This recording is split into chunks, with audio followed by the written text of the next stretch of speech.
이준석 대표가 법적 대응에 나섰을 때 과연 가처분 신청을 하겠다는 거 아니겠습니까? 그것이 받아들여질지 아니면 기각이 될지 의견이 좀 분분합니다. 먼저 관련 목소리가 준비돼 있습니다. 들어보시죠.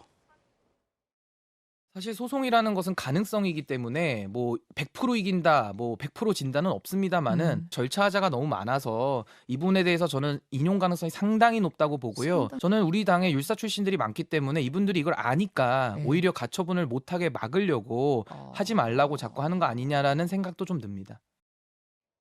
자, 가처분 신청을 낸다. 그러면 이제 결과가 중요한데 받아들여진다, 아니다, 기각될 거다. 의견들이 분분합니다. 마침 오늘 장윤미, 천하람, 장윤미 두 분이 또 법조인들이시니까 전망을 한번 여쭤볼게요. 먼저 장윤미 변호사께서는 가처분 신청 인용된다, 기각된다, 어느 쪽이세요? 저는 인용 가능성이 좀 높다고 봅니다. 인용 가능성 예, 높다? 물론 상권 분립상 네. 사법부가 어떤 정치 영역에 챔표를 찍는 거에 대해서 부담을 갖는 건 사실입니다. 네. 더더군다나 의견이 분분하면 더 그런 선택을 할 수밖에 없는데 사법 자제라고 하기도 하고요. 그런데 신인규 변호사가 짚어준 대로 여기까지 오는데 절차적 하자가 굉장히 많았습니다. 큰 틀에서는 이 비대위 체제로 가기 위해서는 최고위가 기능을 하지 못하는 등 비상 상황이어야 됩니다. 지금 이 등을 굉장히 포괄적으로 해석해서 뭔가 비대위로 가는 것 자체가 다 맞는다는 취지로 엄호를 하고 있는데 그렇게 보이지 않습니다. 최소한 최고위가 기능을 하지 못하는 수준에는 달해야 되는데 대선에서 승리하고 지선에서 승리한 집권 여당이 비대위 체제라고 보기 어렵습니다. 대통령 지지율이 떨어지는데 당정은 분리된 게 분명합니다. 그런데 그것이 어떻게 당의 위기라고 법적으로 판단받을 수 있겠습니까? 예. 분명히 법적으로 다툴 수 있는 여지가 상당히 있기 때문에 이 선택했다라고 보여집니다. 그런데 제가 천하람 위원께는 이렇게 한번 여쭤볼게요. 네. 어쨌든지 간에 이준석 대표의 이제 해임은 상임 전국이라든지 전국위원회 이제 내일 열어가지고 이제 하는 거 아니겠어요? 네.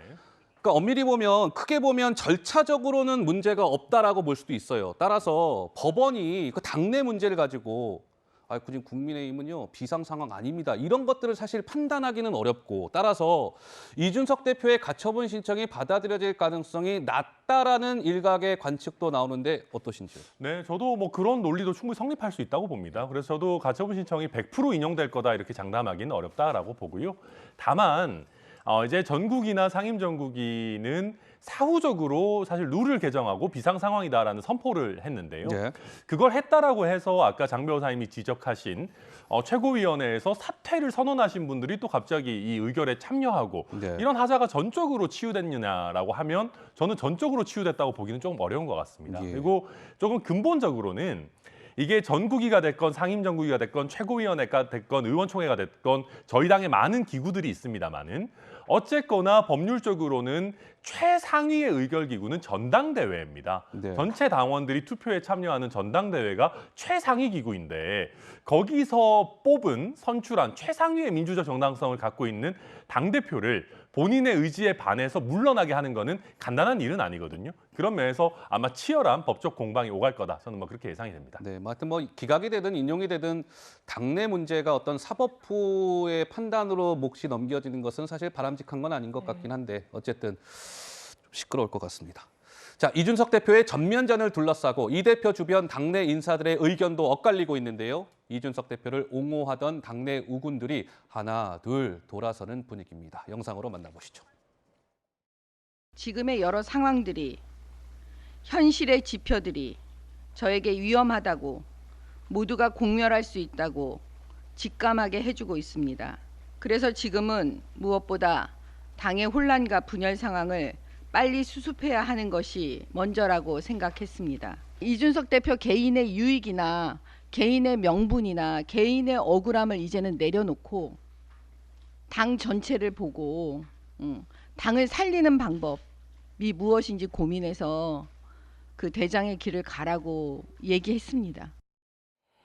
네, 이준석 대표를 옹호해왔던 정미경 최고위원도 오늘 오전에 최고위원직 사퇴를 선언한 장면을 조금 전에 보셨습니다. 이제 선출직 최고위원 중에 이준석 대표 옹호하는 사람은 아마 김용태 최고 한 명만 남은 것 같은데요.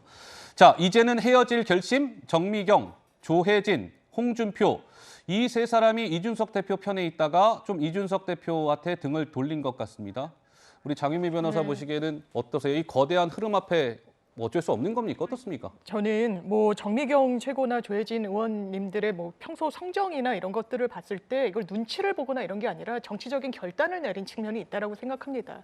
지금 대통령에게 힘을 실어줘야 되고 이 갈등 국면을 좀 해결해야 되는 책임 있는 정치적인 지위에 있는 분들입니다. 예. 이 상황에서 이준석 전 대표를 계속 두둔하기도 어려운 좀 사정이 있고, 그리고 이준석 전 대표의 어떤 날선 반응들이 도를 넘었다는 분석도 분명히 있습니다. 그렇다면 어떤 정치적인 충정에서 이준석 전 대표에 대해서 개인적으로 안타까움, 그리고 향후 어떤 진로에 대한 조언을 하면서 본인들의 정치적 선택지는 이렇게 가져갈 수밖에 없는 게 아닌가 생각됩니다. 그러니까 이제 천 의원 어떻습니까? 네. 이준석 대표도 뭔가 싸움을 하려면 우군들이 있어야 될 텐데 저렇게 우군들이 하나둘씩 뭔가 등을 돌리는 듯한 발언을 하면 이준석 대표도 이제 싸움을 해야 되는데 힘이 쭉 빠질 것 같기도 하고. 근데 원래 저희 당내에 이준석 대표의 우군이 이렇게 많지는 않았습니다. 사실 저분들도 이준석 대표의 뭐 우군이라기보다는 어찌 보면 이준석 대표가 별로 마음에 안 든다고 해도 예. 이런 식으로 선출된 당대표를 이렇게 해임하는 건 안 맞다라는 절차적인 뭐 문제 제기를 하셨던 분들이 오히려 더 다수거든요. 다만 저는 그렇게 생각합니다. 이준석 저 약간 세대 격차의 측면도 있다고 봐요. 왜냐하면 조금 이제 중장년층 이상의 저희 당 구성원들 같은 경우에는 아무리 이준석 대표가 좀 억울한 게 있거나 부당한 게 있더라도 당을 위해서 좀 조용히 넘어가야 된다라는 의견이 좀 강하신 것 같고요.